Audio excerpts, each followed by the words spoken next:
On the General Settings page, you can adjust general company settings. This includes company information, what time zone you're in.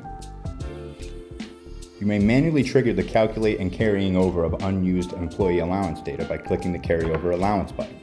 This automatically happens at one point in the day, but should you ever need to trigger it manually, use this button.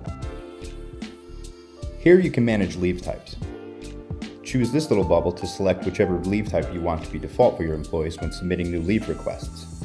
You can choose whether or not you want a leave request to use the balance, how many days they are limited to per year, and a neat little color for the calendar legend.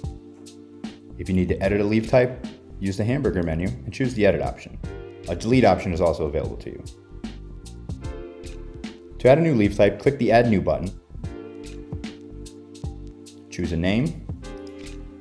Choose whether or not to use the allowance. Select a color.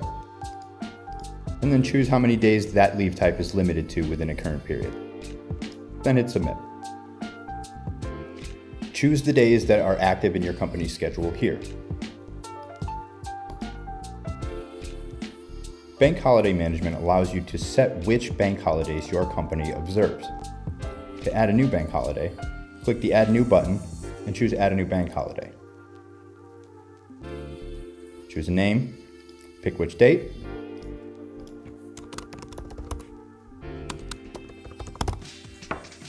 then hit Submit. If you need to change the date of a bank holiday, simply click its date and a calendar will appear for you. You may change the name of a bank holiday, or if it is no longer needed, click the trash icon to delete a bank holiday.